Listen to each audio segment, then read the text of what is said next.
Welcome back to Mallu football. നമ്മൾ ഇന്ന് discuss ചെയ്യാൻ പോകുന്നത് ജസ്റ്റിൻ ക്ലൈവേർട്ടിനെ കുറിച്ചാണ്. ഇപ്പോൾ പുള്ളിയുടെ അച്ഛനായിട്ടുള്ള പാട്രിക് ക്ലൈവേർട്ടിനെ നിങ്ങളെല്ലാവരും ഓർമ്മിക്കുന്നുണ്ടാവും എന്ന് വിചാരിക്കുന്നു. Initial career Justin Kluivert start ചെയ്തത് അയാക്സിലൂടെയാണ്. അവിടെ 2 വർഷം കളിച്ചു, ക്ലച്ച് പിടിച്ചില്ല. അതിനുശേഷം AS റോമയിൽ ജോയിൻ ചെയ്തു. AS റോമയിൽ 68 മത്സരങ്ങൾ പുള്ളി അപ്പിയർ ചെയ്തപ്പോൾ 9 ഗോളുകൾ മാത്രമേ നേടാൻ സാധിച്ചിട്ടുള്ളൂ. ലോണിലൂടെ RB ലൈപ്സിക്കിലേക്കും നൈസിലേക്കൊക്കെ പോയി. പക്ഷേ അവിടെയൊന്നും എക്സ്പെക്റ്റ് ചെയ്ത പെർഫോമൻസ് കൊണ്ടുവരാൻ ജസ്റ്റിൻ ക്ലൈവേർട്ടിന് കഴിഞ്ഞിട്ടില്ല. 2023 ഓൾമോസ്റ്റ് 15 മില്യൻ്റെ ഒരു ഓഫറോടെ ബോൺമൗത്ത് പുള്ളിയെ സൈൻ ചെയ്യുന്നത്.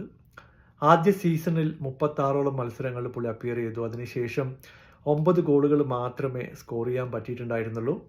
എന്നാൽ ഈ ഒരു സീസൺ ജസ്റ്റിൻ ക്ലൈവേർട്ടിൻ്റെ രാശി തന്നെ മാറ്റിമറിക്കുമെന്ന് പറയേണ്ടി വരും. കാരണം 21 മത്സരങ്ങൾ കഴിഞ്ഞപ്പോൾ 2 ഹാട്രിക് അടക്കം 10 ഗോളുകളും 3 അസിസ്റ്റുകളും ലീഗിൽ മാത്രമായിട്ട് പുള്ളി സ്കോർ ചെയ്ത് കഴിഞ്ഞു. പെനാൽറ്റി കൊണ്ട് മാത്രം കഴിഞ്ഞ മത്സരങ്ങളിൽ പുള്ളി ഹാട്രിക് അടിച്ചിട്ടുണ്ടായിരുന്നു. ഇന്ന് ന്യൂകാസിലിനെതിരെ മറ്റൊരു ഹാട്രിക്കാണ് നമ്മൾ കണ്ടത്. എല്ലാ വിധത്തിലും ഇംപ്രൂവ് ആയിട്ടുള്ള ഒരു ജസ്റ്റിൻ ക്ലൈവേർട്ടിനെ ബോൺമൗത്തിലൂടെ നമുക്ക് കാണാൻ സാധിക്കുന്നുണ്ട്. അപ്പോൾ എന്തായാലും പുള്ളി അച്ഛനേക്കാളും ഉയരങ്ങളിലേക്ക് എത്തട്ടെ എന്ന് പ്രതീക്ഷിക്കുന്നു. നിങ്ങളുടെ അഭിപ്രായം അറിയിക്കുക. Thank you so much.